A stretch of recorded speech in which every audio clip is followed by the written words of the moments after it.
정고인 대리인 김희수 변호사입니다.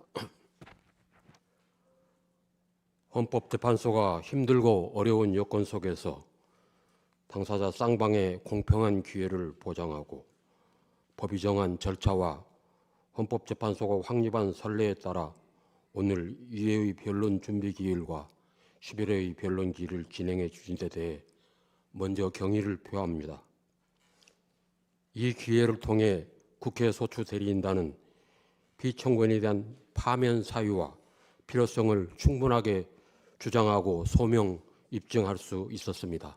감사합니다. 오늘 저는 신뢰와 헌법, 신뢰와 대통령에 관하여 말씀드리려고 합니다. 공자의 제자 자공이 스승에게 정치에서 무엇이 중요한지 물었습니다. 공자는 대답하였습니다. 식량을 풍족하게 하는 것, 군비를 넉넉히 하는 것, 백성들이 믿도록 하는 것이다. 자공이 다시 물었습니다. 어쩔 수 없이 한 가지를 버려야 한다면 어느 것을 먼저 버려야 합니까? 군대를 버린다. 자공은 또다시 묻습니다. 또 한 가지를 버려야 한다면 어느 것을 버려야 합니까? 식량을 버린다. 예로부터 죽음은 모두에게 있는 것이지만 백성들의 믿음이 없으면 나라는 존립하지 못한다. 논어의 안연편 제7절에 나오는 구절입니다. 우리 국민들에게 정치에서 무엇이 중요한지 묻는다면 어떤 대답이 나올지 궁금합니다. 전쟁과 굶주림에 참혹한 기억을 간직하고 있는 세대라면 아마도 국방이 가장 중요한 것이고 또한 식량이라고 할지 모르겠습니다. 그런데 공자가 살았던 BC 5세기 춘추 시대의 말기는 그야말로 굶주림과 전쟁이 끊임없이 이어졌던 시대였습니다. 그 혼란의 시대에서 공자가 통찰한 정치의 근본은 백성의 믿음이 없으면 나라는 설 수 없다는 것이었습니다. 그 통찰은 오늘날의 시대에도 그대로 적용됩니다. 국민의 믿음, 신뢰가 없으면 나라가 설 수 없습니다. 어느 정권이나 실수와 잘못은 있기 마련입니다. 중요한 것은 잘못을 줄이려는 노력, 그리고 실정이 발생했을 때 이를 인정하고 원인을 분석하여 같은 잘못을 되풀이하지 않도록 노력하는 자세입니다. 그러한 태도가 국민의 공감을 불러일으킬 때 신뢰는 유지될 수 있을 것입니다. 피청구인은 실패와 실정을 인정하지 않았습니다. 인정하지 않았으므로 사과도 없었습니다. 모든 잘못을 야당과 전 정권에 대한 책임 전가로 일관하였습니다. 어느덧 피청구인의 주변에서는 아집, 불통, 격노란 말들이 흘러나왔습니다. 특히 그의 인사권 행사는 최악이었습니다. 인권을 보호해야 할 기관에 인권을 가장 무시하는 인물을 임명하였고 청렴과 국민 권익을 보호해야 할 기관에는 권력을 남용하는 인물을, 권력을 감시해야 할 기관에는 권력에 아부하는 인사를 거리낌 없이 임명하였습니다.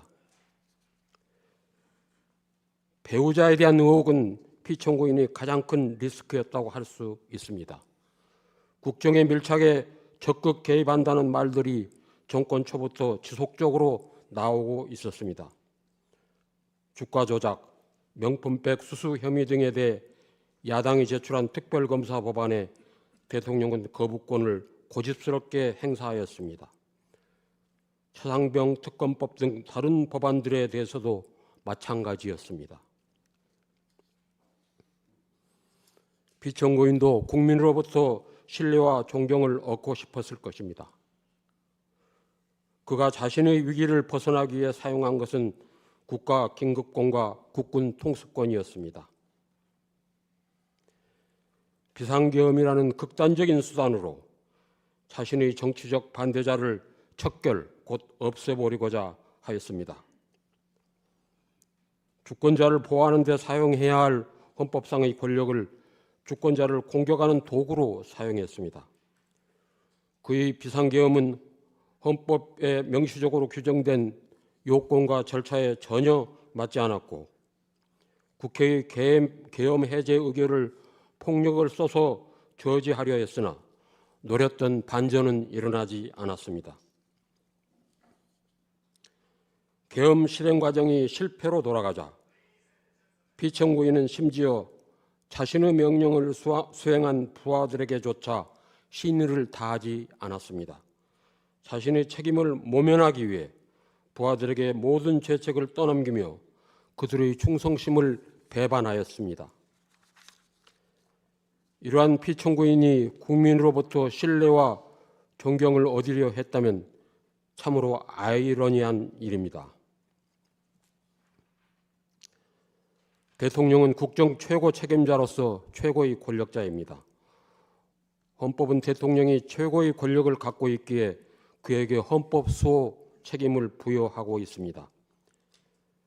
대통령이 취임식에서 헌법을 준수하겠다는 선서를 하는 순간은 취임식의 하이라이트이며 가장 엄숙한 시간입니다.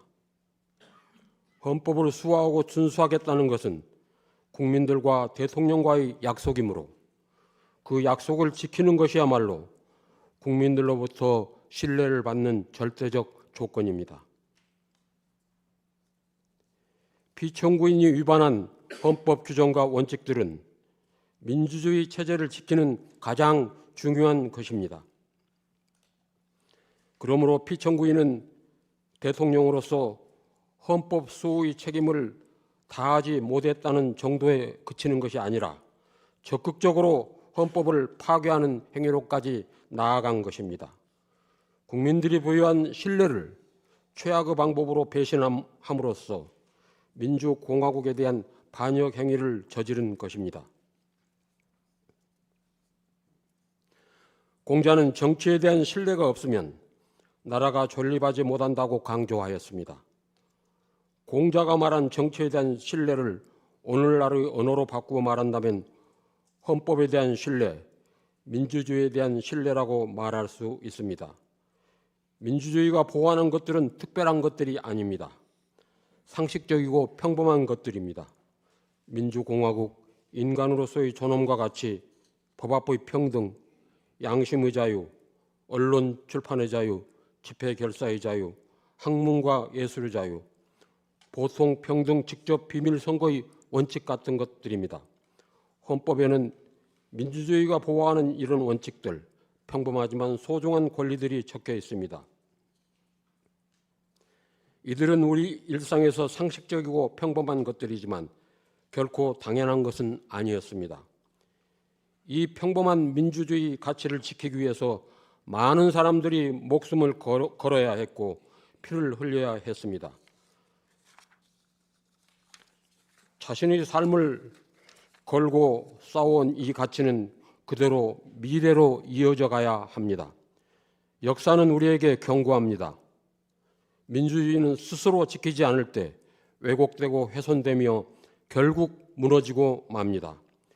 우리의 평범하고도 소중한 일상을 지키기 위해서 우리는 민주주의자, 곧 깨어있는 민주시민이 되어야 합니다.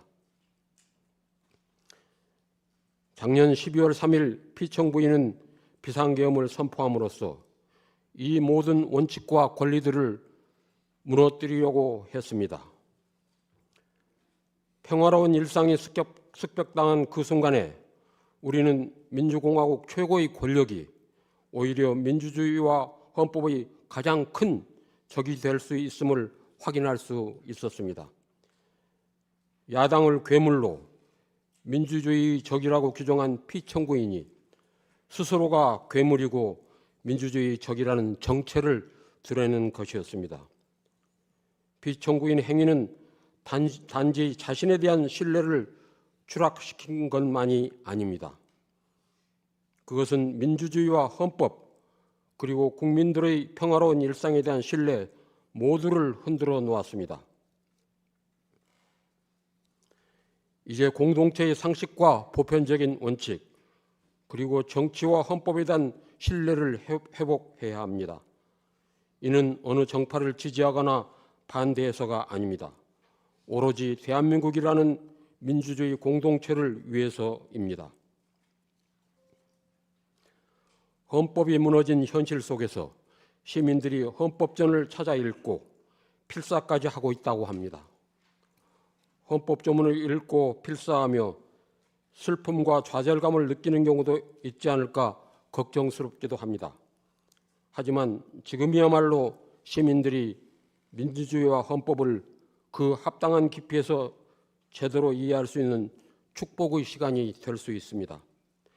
대한민국 미래의 희망을 볼 수 있기 때문입니다. 헌법의 작동을 이해하는 시민들이 많아질수록 우리의 평화롭고 아름다운 일상이 유린되는 일은 생기지 않을 것입니다. 존경하는 재판관님, 오늘 우리가 이 자리에 모인 이유는 바로 민주주의와 대한민국의 가치를 침해한 권력자에 대한 탄핵 심판을 위해서입니다. 그에 대한 검증은 끝났습니다. 사람에게 충성하지 않는, 하지만 충성만을 받고자 했던 인물, 상식을 뛰어넘는 언동으로 일방통행만을 일삼았던 인물, 손에 왕자를 새기고 나타난 인물, 대규모 군사 퍼레이드를 즐기며 역대 독재자 대통령들을 찬양한 인물, 헌법을 준수하거나 소화하기는커녕 파괴한 인물, 그가 대통령이 된 후 부끄러움은 온전히 국민의 몫이 되었습니다. 본 대리인은 감히 말씀드립니다. 지금 우리는 대한민국 민주 헌정사에 있어서 최대의 고비인 지점을 지나가고 있습니다. 이 재판은 민주주의와 헌법을 지키는 재판이며 대한민국의 존립을 지키는 재판이 될 것입니다. 우리는 민주주의의 가치를 믿으며 그 가치를 수호하고자 합니다. 오늘 우리는 모두 민주주의자입니다. 부디 피청구인 대통령 윤석열을 파면하여 주십시오. 감사합니다.